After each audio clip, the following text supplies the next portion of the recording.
30 people that time. Then after that, our officers continued to search that cut line, and they were able to recover to arrest further 40 migrants. So we were able to arrest 70 in total migrants who are being escorted by armed militia using motorcycles towards Yamicha, Aurora area.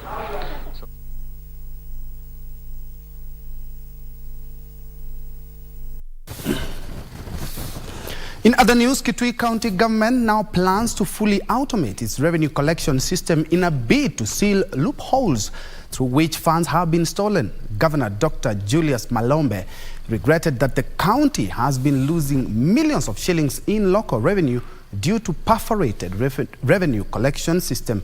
The new move, according to the governor, will ensure that all monies collected through the various streams do not end up in people's pocket, but to the county government of Kitui. The county government is currently generating a paltry 400 million shillings annually against its potential of 1.6 billion shillings, according to the Commission on Revenue Allocation, CRA. So our methodology of collecting revenue is going to change. We are going to automate all our revenue streams, because if they are not automated, and not only automating or just having a new software, because even now I hear there is a software, but to come up with a tight system of ensuring the money which is collected from each of the revenue streams, for example, if it's the hospitals, that money actually ends up in the account of the county government. They don't end up in people's pocket. And we try to maximize the revenue which can be collected in every stream. And we also look at the areas where currently we are getting nothing, like one area which has been mentioned is a crusher at Kwakilui. It was intended to be a source of revenue. We get nothing. We also look at that.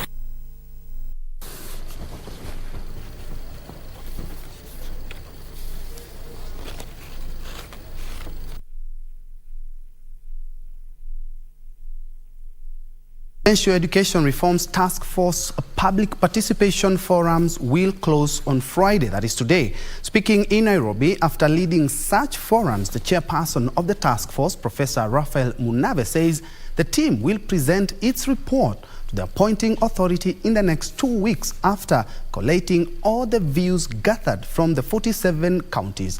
The finding is expected to inform the next course of action on the implementation of the competency-based curriculum. We don't have an engineer from this community, we don't have an engineer from... You think that they are daft. It's not true. It is because we have not invested in that community as well. So we must do that. That we must make a commitment as a people.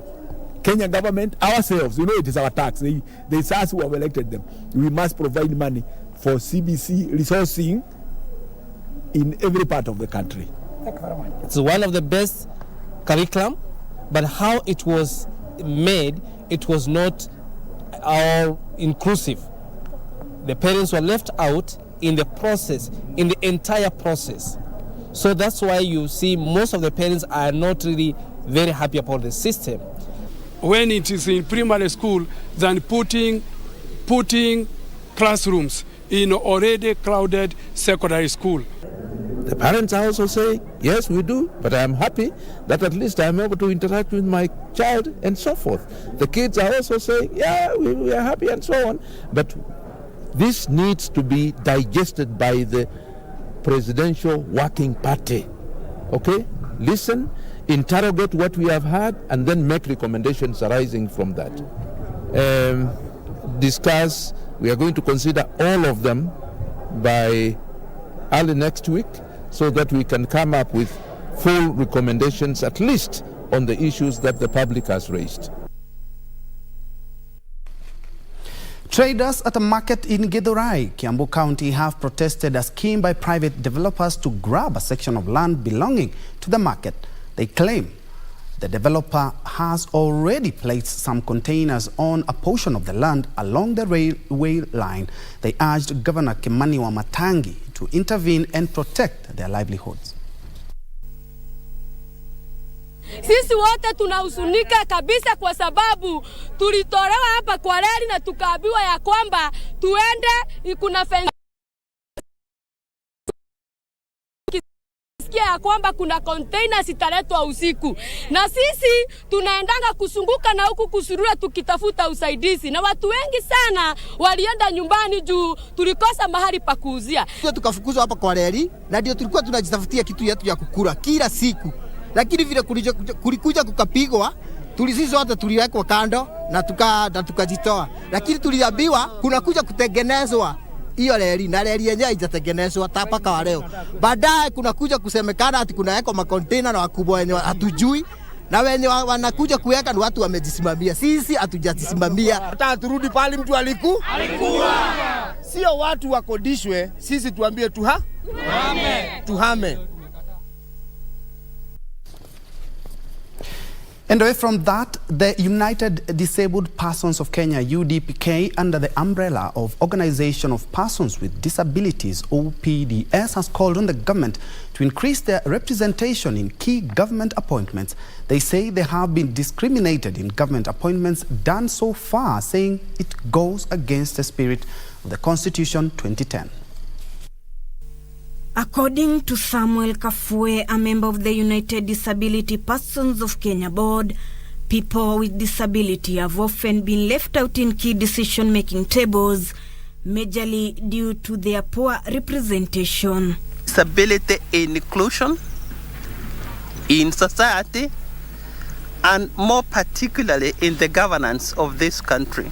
Kafue is saying this has affected implementation of policies that will create more opportunities for persons with disabilities. We consider this to be our right given by the Constitution in the Bill of Rights, in Section 54, which provides that realization of 5% representation in all appointive and elective positions. Katika huu uchaguzi ambao umepita wa Agosti mwaka huu, tumeona kwamba kaunti nyingi hazijateua watu walio na ulemavu kukaa katika mabunge ya hizi kaunti. The group has urged the government to ensure their needs are addressed and they are facilitated to actively participate in the economic agenda of the country. 15% of the world's population lives with some form of disability. That is more than 6 million Kenyans who experience disability in one form or another. Persons with disabilities who remain highly marginalized face numerous barriers. Sasa 2022 tabia hiyo tena imezidi. Tafadhali wenzetu, mkituacha nyuma, mnafikiri mnafanya nini? Tafadhali mtukumbuke. Katika nyadhifa za waziri pia hatukuwako. Katika nyadhifa za hao makatibu wa kuendesha mawizara pia hatukuwako. Kwa hivyo tunachosema sisi ni kwamba katiba yenyewe imetambua haki zetu. Hizi haki tulizaliwa nazo. Ni kwamba tu katiba yetu imezitambua. Na kwa hivyo tuasema kwamba haki hizi zetu ziheshimiwe. They are also urging Kenyans to adopt an all-inclusive culture where disability inclusion becomes a norm across all levels of society. Ruth Wamboi for Lunchtime News. And moving on, the Association of Pension Trustees and Administrators of Kenya stakeholders, today they had an engagement that was presided over by President William Ruto, and also on the launch of the Sanduku initiative, just one of the ways of just kick-starting the affordable housing program. Let's first of all hear what the head of state had to say earlier on at the College of Insurance.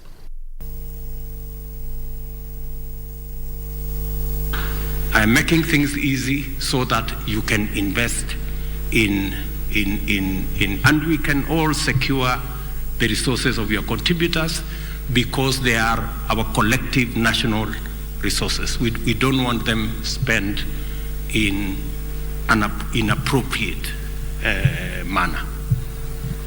We have several roads that we want to construct, and some that are halfway done. We want to work with you, and you have many professionals here. The good gentleman who spoke about this gathering, they said these are people who are tested, they've gone to class, they have been examined, and they have passed the exam. So I do not have any doubt in my mind that we have the requisite knowledge for us to structure an instrument that you can invest in our infrastructure development. I have available every year from the Kenya Roads Board about 40 billion shillings that I can pay you every year. Ring-fenced. It's not, we are not, and it is in its own account. It's not part of the money I use to do other things. It is dedicated, and I want to agree with you how I can pay you these 40 billion shillings every year if you give me the money to be able to finish these roads and to do infrastructure which your members will use.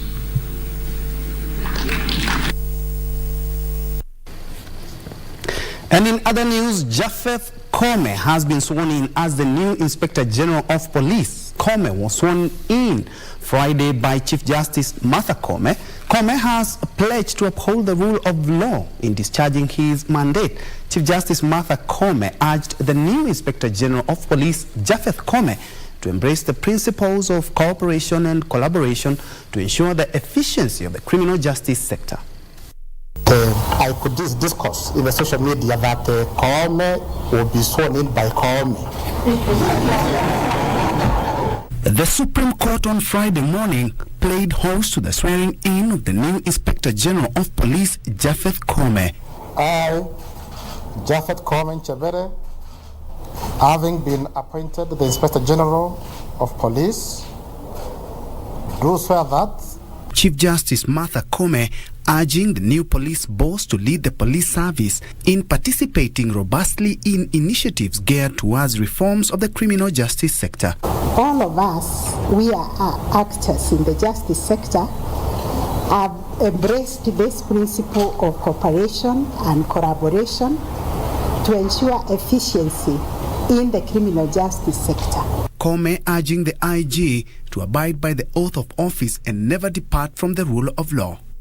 On his part, Engineer Koome pledged to deal decisively with insecurity matters, warning criminals that the service will deal firmly with lawlessness. Tunaambia wakora, uko kule kwa estate, unasumbua wananchi kwa kudunga hao visu, kupiga watu risasi, it will not happen under my watch. Yale mali umetafuta kwa bidii, tutachunga hiyo mali. Yeyote anajaribu kuingia kwa mfuko wako, anachukua wallet yako, uko na residence umenunua ya dhahabu, anataka kuichukua, atapata cha mtemekundu. Koome saying he will also be going for the faces behind cattle rustling gangs that have been funding and arming individuals involved in the vice.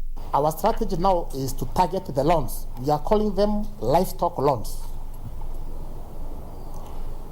And we shall engage Parliament so that such people, they are dealt with for committing a terrorist act. While thanking the government for support and goodwill, the National Police Service Commission Chairman Eliud Kinothia advocated for the improvement of police welfare, including education opportunities. I want to assure you, Inspector General, your welfare first and that of officers will be our first priority as the Commission.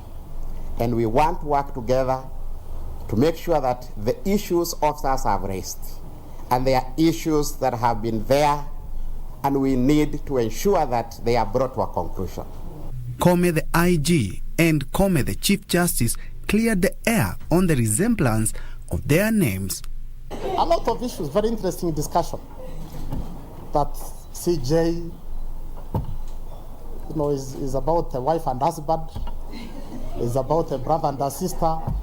Anyway, I think those are good wishes. That is not the case. Thank you for clarifying that you are not my blood relative. You should also have seen the name Kome in Meru is like Wafula, Onyango, Kamau, Mohammed in other places. Kome takes over from former IG Hilary Mutyambai, who resigned in September for health reasons. And on that Kome note, we are taking our first quick break at about 17 minutes past the hour. But don't go away, we still have more news, including sports.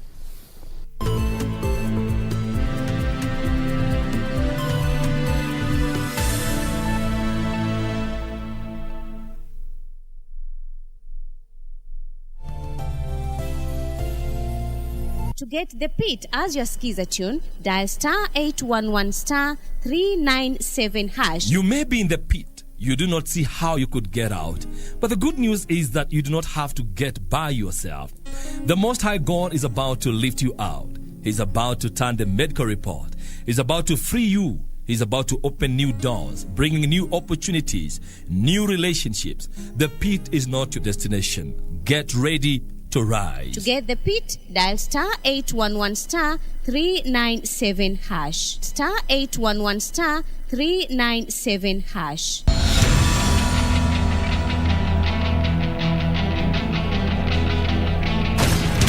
Don't do anything stupid.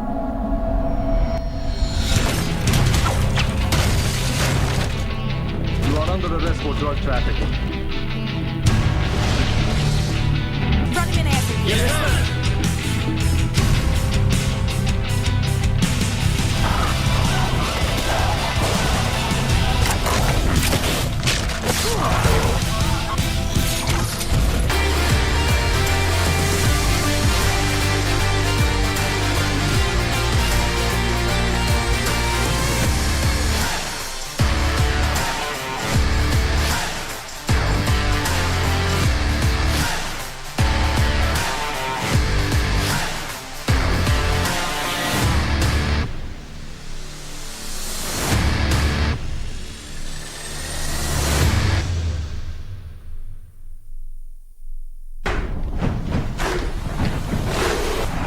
November like never before.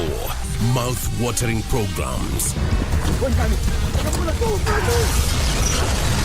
Maza takes a break, and in comes football extravaganza.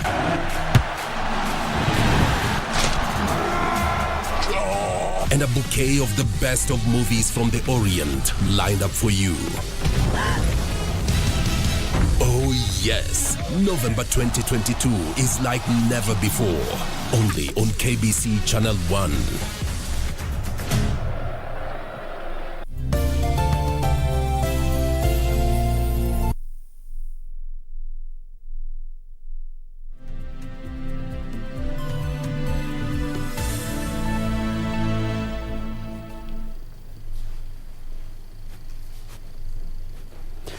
Welcome back to KBC Lunchtime News. Now, moving on today, earlier on in Homa Bay County ICTCS, Eliud Owalo led a food distribution program. Let's first of all hear what the CS had to say. Relief food support. This is part of a wider government program to facilitate provision of basic subsistence to families who are wanting during this time of drought. It is a short-term measure. Long-term, the government has got a tangible agenda for purposes of food security that would involve massive irrigation programs in all parts that don't usually get adequate rain. As a short-term measure towards this effort again, the government has already initiated the reduction of the price of fertilizer from 6,500 shillings per bag to 3,500 shillings per bag. We are looking forward to provision of seedlings as we move towards the period of the long rains. Moving to our economic agenda within the wider Nyanza region, you vividly recall that the President has said that time for politics is now over. It is now time to provide services to the what? To the people. And he has already proclaimed himself that his government will provide services to Kenyans irrespective of the voting patterns in the last elections. The role of the government is to provide basic services to the people, and that is what William Ruto's government is going to do. Specifically, with respect to this region, we have got a very, very elaborate economic agenda for the Nyanza region. Just yesterday, in our first cabinet meeting, His Excellency President William Ruto assented to the establishment and operationalization of a major fish training institute to impart adequate skills to those of us who are in the fishing industry in this sector. It's going to be the biggest fish training institute in the country, costing colossal sums of money. Do we appreciate that? Are we appreciative of that? Yes. But as a long-term measure, based on our plan, the Nyanza Economic Development Plan, we are going to ensure that there is optimal exploitation of fish from the lake. And that will also be supported by aquaculture. It is actually painful that fish is extracted from the lake, processed elsewhere, and then exported at colossal sums of money. We are going to reverse that, and we will ensure that in all the beaches, whether it is Rusinga, whether it is Mihur, or it is at Usenge in Siaya, or Luanda Kutieno in Rarieda, we are going to establish fish processing plants with proper refrigeration facilities along all those beaches, so that those of us who are in the fishing industry can exploit that space at optimal levels. We also have a tangible agenda in the area of sugar. We will ensure that first, all those debts accruing to farmers are settled. Then we will come up with a tangible plan of ensuring that the sugar factories of Soni, Miwani, Muorodi, and Chemelil are operating at optimal capacity levels. ICT Cabinet Secretary Eliud Owalo there during the Homa Bay food distribution exercise. We will be coming a little bit later with a much comprehensive report on that news article. Elsewhere, the Kenya Film Commission unveiled the 2022 nominees for the 12th edition of Kalasha International Film and TV Awards.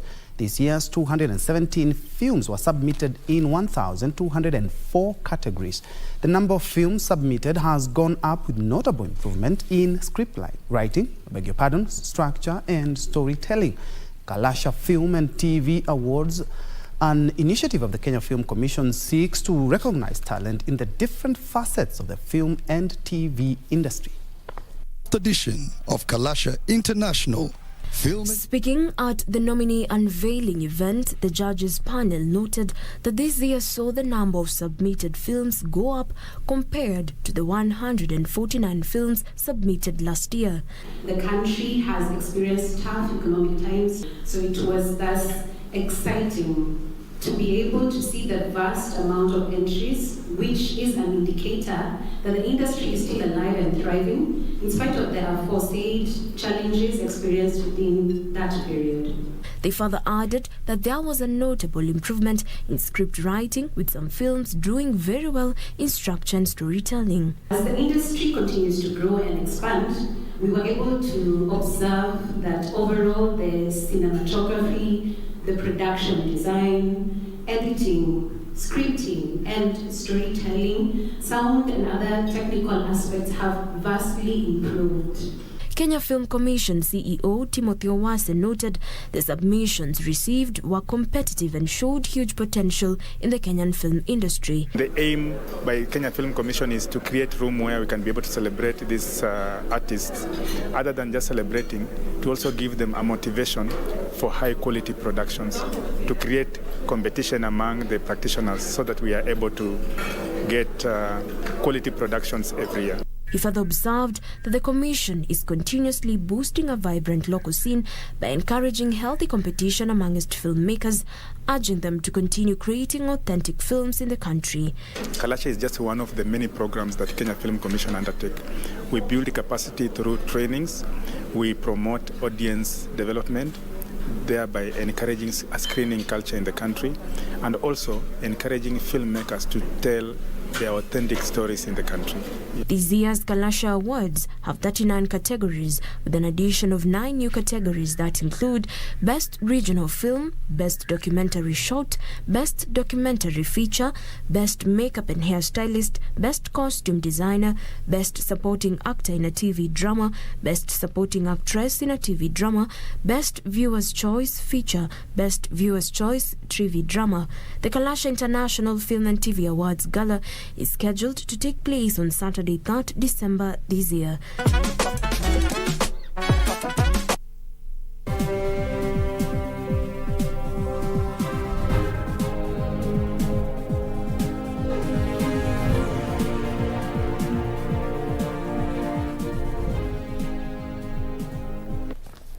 Let's now make sense of shillings and cents in business. The Indian Ocean has been removed from the list of high-risk areas in a major boost for trade for Kenya and the wider Eastern African region. Following the announcement, international traders are projected to save billions of shillings in insurance fees, ultimately lowering the prices of goods in Kenya and the wider East African region. The Indian Ocean was designated as a high-risk area in 2010 near the peak of the attacks on ships near the Horn of Africa.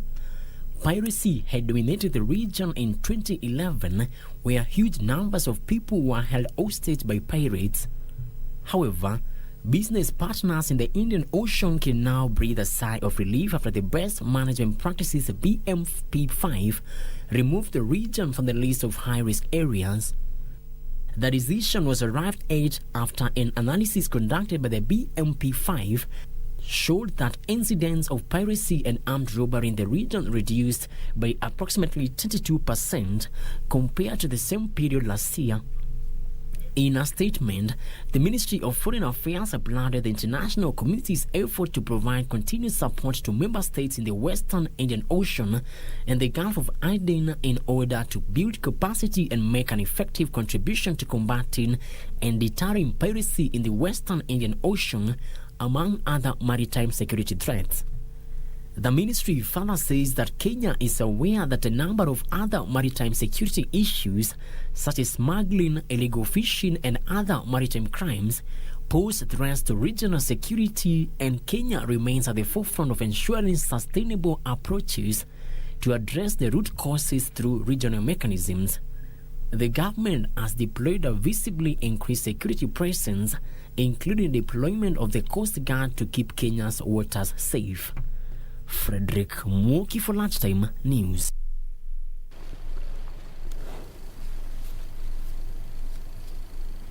And moving on, Safaricom made 33.5 billion shillings in net profits during the 6 months period to September this year, representing a 10% reduction owing to mobile termination rate cuts, cost in cards setting up the subsidiary in Ethiopia, and tough economic conditions. The telco further attributes reduced profits to inflationary measures that reduced customer spending and higher excise duty on SIM cards and mobile phones. At the beginning of last month, Safaricom rolled out services in Ethiopia, targeting the 117 million people-rich country. Safaricom CEO Peter Ndegwa says the telco invested over $598 million in starting operations in Ethiopia, where it intends to roll out M-Pesa services. The investment partly ate into the telco's first half net profit that reduced 10%. As a result of a lot of the internal processes, which is the risk processes that we put in place, we have seen substantial reduction. The country as a whole, in terms of provision of financial services, has got to go onto digital platforms. Net income was flat at 37.6 billion shillings, while total revenue rose 4.6% to 153.4 billion shillings. This was attributed to M-Pesa earnings that increased 8.7% to 56.9 billion shillings and an 11.3% jump in data earnings to 26.3 billion shillings. The ability to reach people and to make people access services, including credit. The use of instant messaging platforms had an impact on voice revenue that dipped 3.8% to 39.8 billion shillings. In addition, the reduction of the mobile termination rates from 99 cents per minute to 58 cents per minute cost the telco 3 billion shillings. A 31% reduction in the cost of data powered up data usage during the 6-month period by over 70%. Hibak Said for Lunchtime News.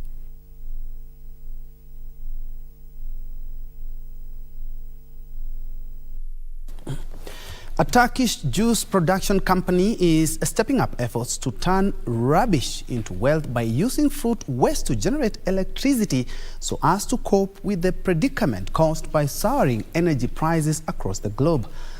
Though not large in scale, the company is the first of its kind in the country to generate clean energy by taking advantage of fruit scraps. Here are the details of this and other stories making headlines from across the globe. The Turkish company keeps fruit waste such as damaged fruits, peel left after juicing, branches and leaves that drop during the screening process. With at least some 100 tons of fruit waste materials collected in a day, all of fruit waste are sent to the biogas production system after the collection. The remaining materials are transported to orchards and serve as organic fertilizer, so as to help fruit trees grow better. By depending on fruit waste material, the power generation facility converts the generated biogas into electricity and supplies it to the city power network, and the electricity produced every day can meet the daily electricity consumption of some 1,500 ordinary households. Meanwhile, the UK appears to be heading into recession after the latest figures show the economy shrunk between July and September. The economy contracted by 0.2% between July and September as soaring prices hit businesses and households. The contraction in the economy in the 3 months to September was driven by a decline in manufacturing, which was seen across most industry. A country is in recession when its economy shrinks for 2 to 3 months period in a row. The UK is expected to be in one by the end of the year. Prices for goods have been rising at the fast rate for 40 years, which has led to many households cutting down on spending due to squeeze of higher prices. Finally, Amazon is ramping up the use of robots as sales growth slow, and it faces pressure to cut costs. Already about 3/4 of the packages delivered by the e-commerce giant have been touched by some kind of robotic system. Amazon said it now has 520,000 mobile drive robots squatting the floor of its warehouses, more than double the numbers in 2019, and it has installed about 1,000 of an earlier version of its robot arm to sort packages at location in the US and Europe.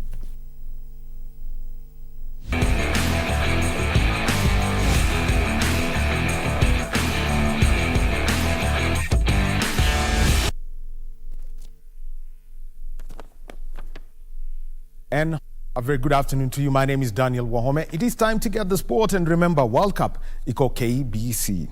And veteran strikers Luis Suarez and Edinson Cavani are set to play their 4th consecutive FIFA World Cup after being named in Uruguay's 26-man squad for the tournament in Qatar. Defender Diego Godin was also included in an experienced squad.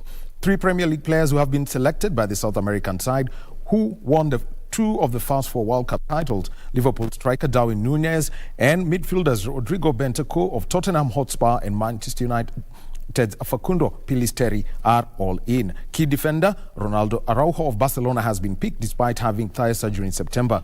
Uruguay are in Group H alongside South Korea, Portugal and Ghana.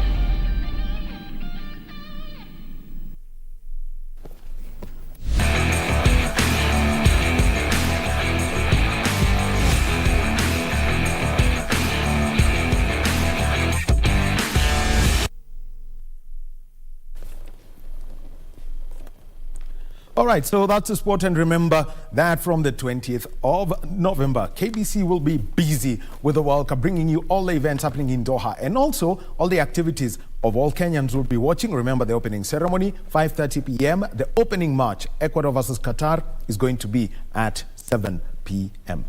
Indeed, we can't wait for the action. That's all the time we had. My name is Bentro Njue, and Lensa Odingo has been a sign language interpreter for this live newscast. My name is Daniel Wahome. Remember, lots of World Cup programming coming your way, including the preview series that's running at 7:30 p.m. every day.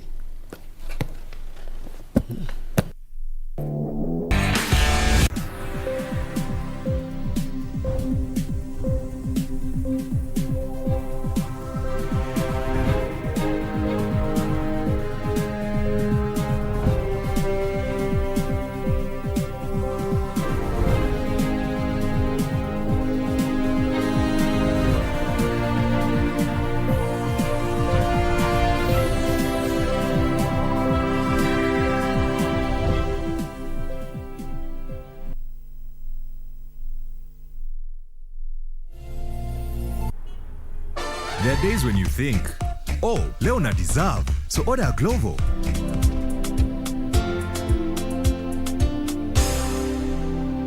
Days when plans inachelewa. What if we order a Glovo? Glovo, you order, we get it.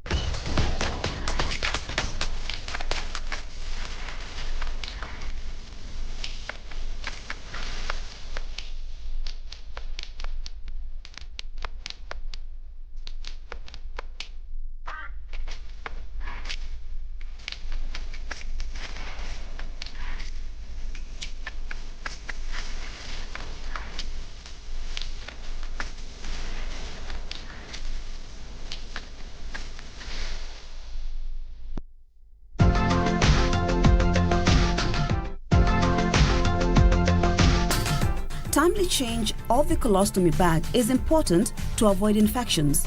But with no income, Daniel is forced to recycle the bags. Hakuna mifuko kabisa, bei iko juu. Ningekuwa napata mifuko, mimi sioni shida ya hapa. This is a cancer that affects the large bowel.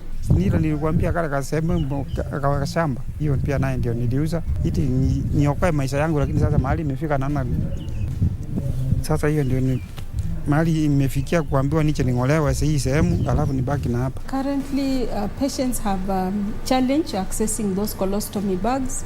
Many of them I meet them and they tell me, Doctor, now I don't want to have the colostomy. You know, the surgery is important.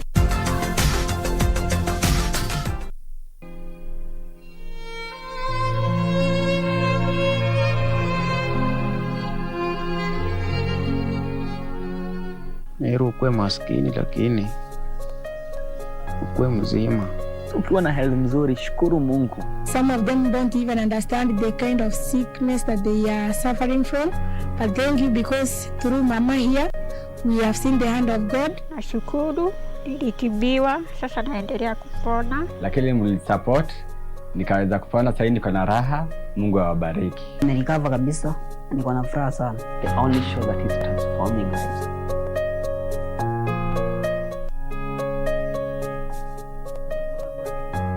Mungu akubariki na Mungu akuzidishie.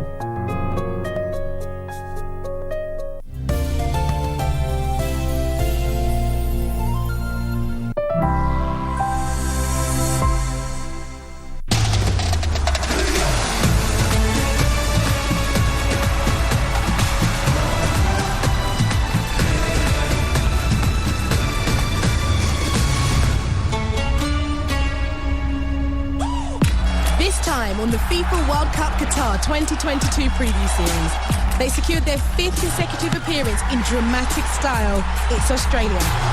But first, the 2010 champions boasting some of the world's best young players. This is Spain.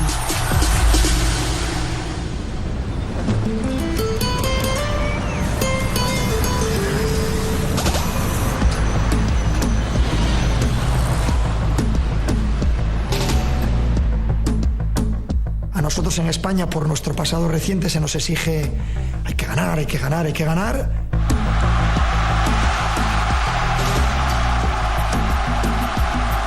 Ganamos 2 Eurocopas y un Mundial.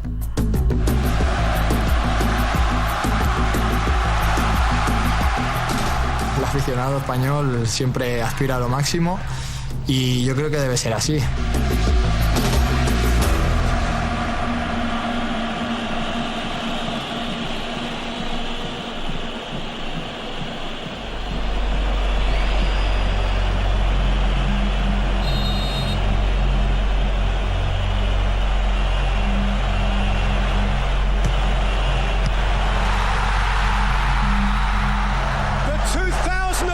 Champions are dispatched. This was not meant to happen. Certainly for Spain, this was not meant to happen. El salto de España fue tremendo. España fue campeona del mundo en 2010 y se fue en la primera fase en 2014. En 2018, en el Mundial, también se fue en octavos haciendo un fútbol que no gustaba a nadie después de una crisis tremenda. Ha sido una travesía en el desierto que yo creo que está próxima a su fin.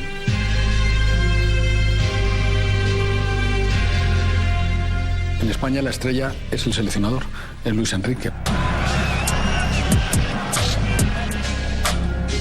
La gente que venía de una época de fracasos cree que ahora hay una cierta posibilidad. El hecho de que ya esté en semifinales ya da una idea. This for a place in a Wembley semi-final. And Spanish eyes smile. Luis Enrique ha utilizado 69 jugadores en los últimos 4 años. Se ha inventado futbolistas en los que ninguno creíamos. Ha convocado a futbolistas que a la opinión pública le parecían pues una rareza o producían extrañeza, ¿no? Y sin embargo esos futbolistas han rendido.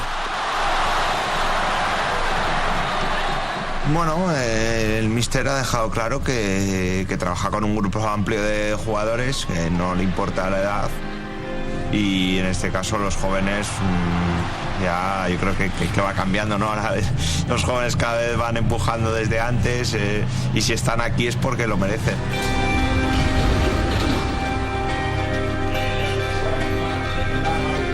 Hay 8 jugadores muy jóvenes, menores de 25 años, que son habituales en las listas de Luis Enrique y 4 de ellos, quizá los más importantes, ni siquiera tienen 20 años. Son Gavi, Ansu Fati, Pedri y Jeremy Pino.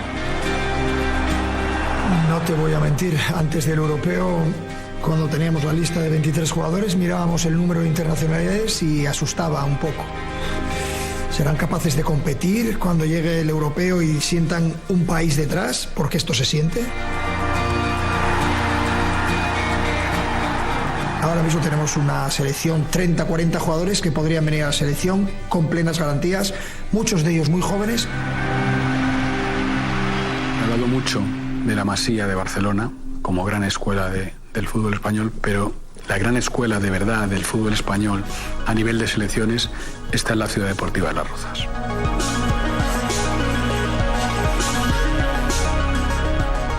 Yo creo que este es el lugar más importante del fútbol español en todas sus categorías. Fundamentalmente mi responsabilidad está relacionada con las categorías inferiores masculinas. Tenemos la suerte a día de hoy de tener a Luis Enrique como seleccionador absoluto. Un seleccionador que no le mira el DNI al jugador, no le mira la edad. Cuando los jugadores llegan a la selección absoluta, él marca su impronta y un poco con la ayuda de todo lo que se ha venido desarrollando en categorías inferiores, porque la idea general es muy común, o sea, es muy similar. El tener la posesión del balón, el ser dominadores del partido, el intentar a poder ser jugar mucho tiempo en campo contrario, haciéndole daño, siendo, como si dijéramos, por nuestra parte un poco los protagonistas del partido.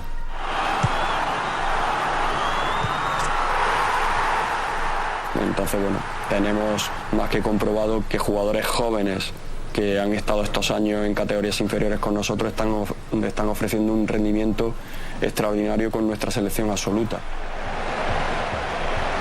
Pedri ha jugado un campeonato de Europa con tan solo 18 años, es un jugador que acumula experiencia al máximo nivel.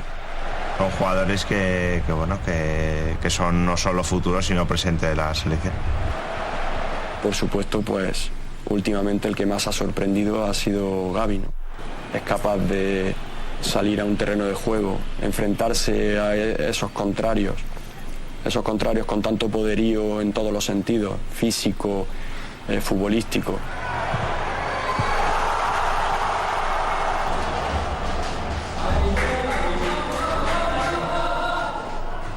La verdad es que me emociona pensarlo porque pocos meses atrás los hemos tenido con nosotros aquí en categorías inferiores y la verdad es que me produce mucha alegría. Somos un grupo bastante joven, pero también tenemos algún jugador veterano como yo, y yo creo que es una mezcla muy buena en la que todo el mundo tiene claro su rol y que todo el equipo quiere sumar y aportar su granito de arena, y eso nos hace un equipo muy competitivo.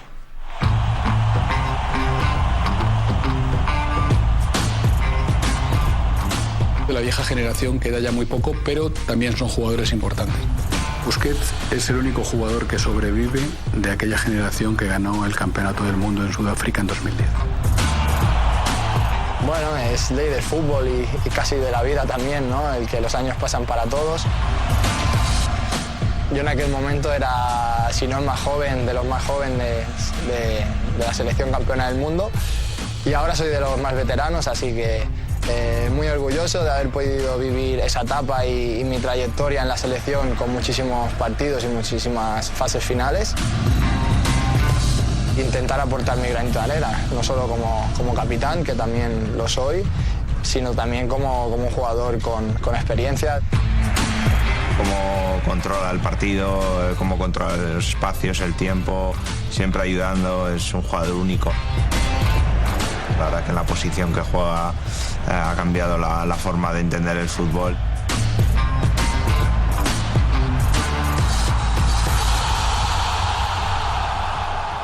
Hay una frase del pasado que podría aplicarse muy bien en este momento.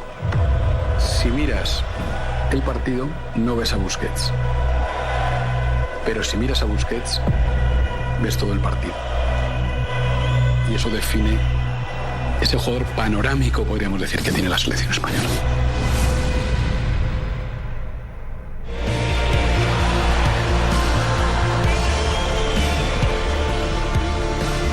Hemos pasado buenas rachas durante esa clasificación. Realmente creo que deberíamos habernos clasificado antes. Yo creo que fue un grupo muy igualado, un grupo muy difícil, en el que Suecia nos lo puso muy difícil. La cosa empezó mal, empezó con un empate contra Grecia en casa. Luego se fueron ganando partidos.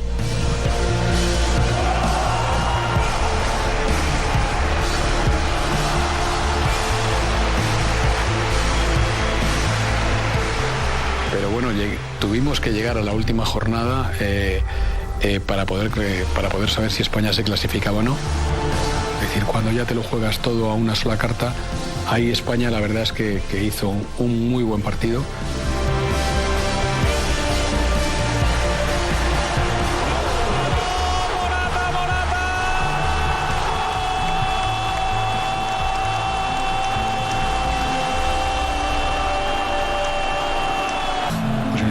España va a jugar contra Costa Rica, contra Alemania y contra Japón. Son tres estilos diferentes, con ciertos matices, cada una tiene su peligro. El de Alemania no hay que explicarlo, porque Alemania es una enorme potencia. Japón es una potencia por explotar, es decir, hay una enorme ilusión allí por el fútbol. He podido hablar con Andrés Iniesta, que está ahí en Japón. Es un fútbol muy correoso, muy rápido, de jugadores habilidosos que prácticamente no se cansan de correr durante todo el partido.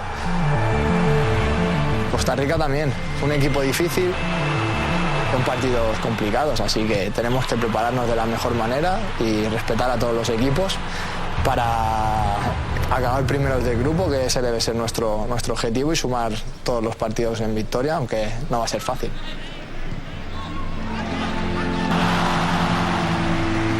Yo no soy muy bueno a la hora de recordar, pero me siento muy orgulloso de haber jugado 3 mundiales.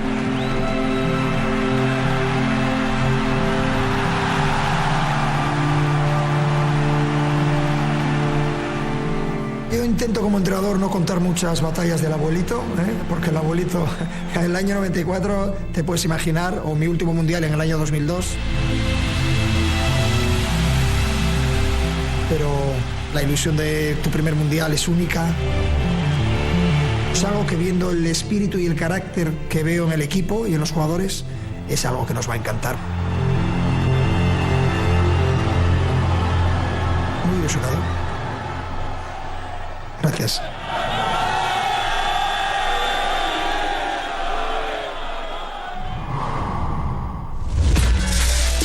Luis Enrique called on an incredible 43 players across just 8 matches during Spain's successful qualifying campaign. With an emphasis on youth, La Roja's top goal scorer in UEFA Group B was 22-year-old Ferran Torres, who netted 4 goals from his 6 qualifying appearances. Alvaro Morata scored the crucial goal in the qualifying decider against Sweden, and after missing out in 2018, he'll be hoping to make his World Cup debut in Qatar. As will teenage midfielder Gavi, who became Spain's youngest ever goal scorer earlier this year at just 17. Despite Luis Enrique rotating heavily, Unai Simon was an ever-present during qualifying. He kept 4 clean sheets and will be crucial to Spain negotiating a tricky group, including 2014 champions Germany. They open up their tournament with a game against Costa Rica on the 23rd of November at the Al Thamama Stadium.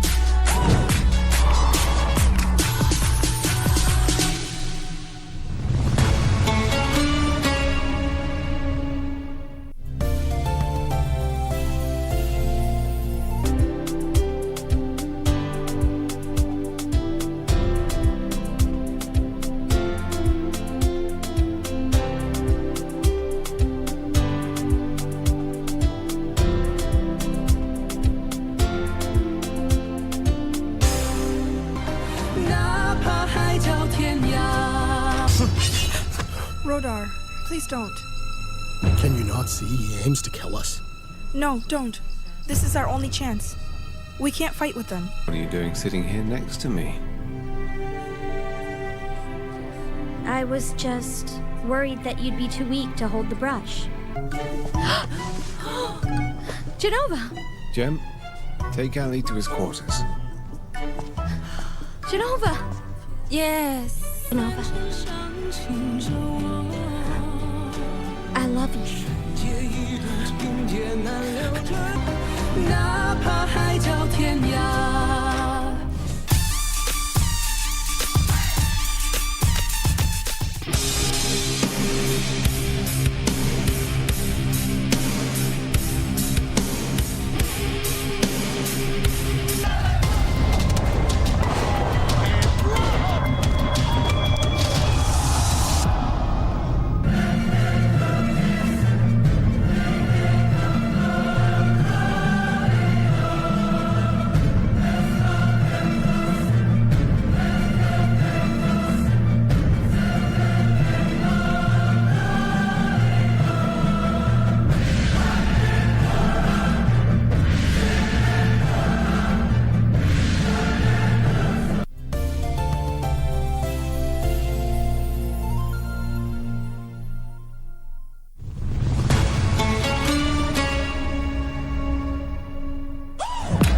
They're heading back to Qatar after securing qualification there in June. This is Australia.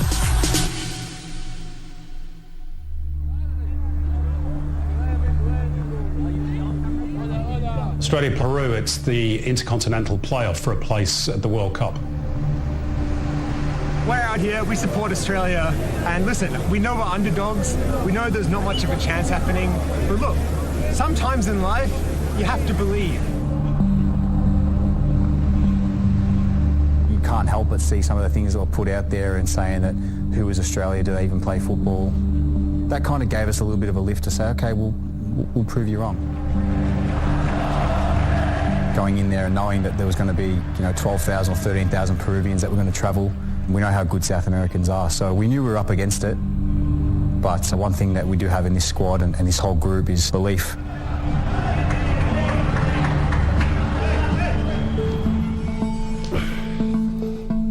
Yeah, it was an interesting campaign. It started pretty well. They won the first few games.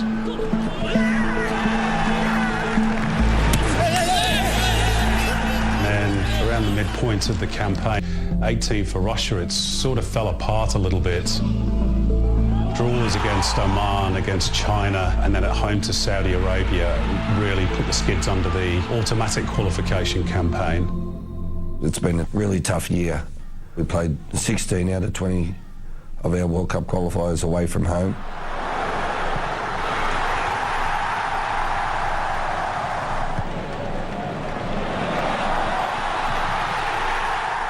There was a period where some of us were doing 2 weeks quarantine back in Australia just to go and play games. And it was difficult conversations that you had to have with the boss to say, like, I don't think I can make this camp because it takes a toll on your body, your mental state. So a lot of boys went through some tough periods.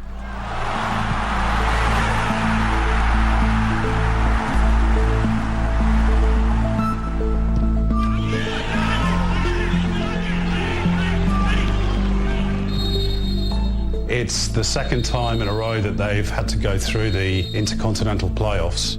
I think a lot of people in Australia were pretty sceptical that they'd actually make it. There's lots of negativity, particularly around the coach, Graham Arnold, who is one of those guys who divides opinion, rightly or wrongly, in Australia. He's sometimes compared pretty unfavourably to his predecessor, Ange Postecoglou. Arnold was a soccerer of some distinction himself as a player back in the day, and he played in Europe, particularly in Belgium and Holland. If you look back, he's probably the longest serving person in terms of Australian football with Federation Australia because he's done that many stints from a player to assistant, then he's done some younger teams. Now he's gone back to the A-League, won some championships.